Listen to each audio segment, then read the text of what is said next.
Friends, Vaishnavi సమాధి దగ్గర ఏం జరిగింది? అసలు ఎందుకని ఇప్పుడు వైష్ణవి సమాధి విషయంలో అంతా కూడా చాలా పెద్ద సెన్సేషన్‌గా మారిపోయింది అనేది గనుక చూస్తే, ఇక్కడ ఒక చాలా పెద్ద విషయం బయటపడింది. ఒక్క మాట చెప్పాలి అంటే వైష్ణవి 5 నెలల గర్భంతో చనిపోయింది. అయితే వాళ్ళ ఇంట్లో వాళ్ళు కానీ, వాళ్ళ కానీ, అన్నయ్యలు కానీ, ఇక ఆ చెల్లిని మర్చిపోలేక తనకిష్టమైన స్ప్రైట్ కూల్ డ్రింక్ బాటిల్స్ కానివ్వండి, లేకపోతే తనకిష్టమైన బట్టలు, అంటే వైష్ణవి యూట్యూబర్ కదా!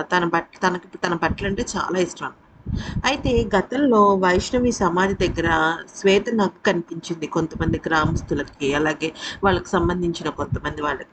అలాగే కనిపించడంతో అందరూ కూడా మేబీ వైష్ణవి తన కోరిక తీరకుండా, అంటే ఒక మాటలో చెప్పాలి అంటే 5 నెలల గర్భవతిగా చనిపోయింది కదా!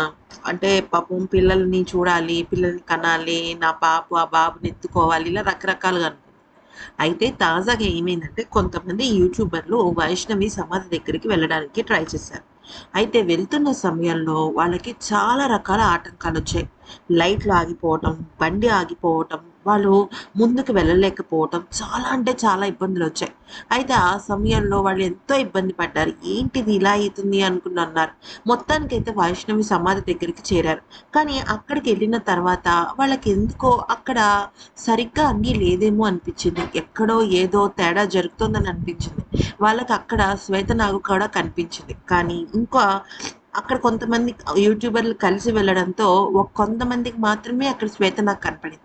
మరికొంతమందికి శ్వేతనాగ్ కనిపించలేదు. దీంతో వైష్ణవికి సంబంధించి ఎందుకిలా జరుగుతోంది అని అర్థం కావట్లేదు. కానీ చాలామంది చెప్పిన విషయం ఏంటంటే, ఆ హరిబాబు గాడికి శిక్ష పడితేనే అందరికీ ఆత్మశాంతి చేకూరుతుందని అనుకుంటున్నారు. ఇది నమ్మడానికి ఒక్కొక్కసారి వింతగా అనిపించొచ్చు కానీ, కొన్ని నిజాలు మనకు అలాగే అనిపిస్తూ ఉంటాయి.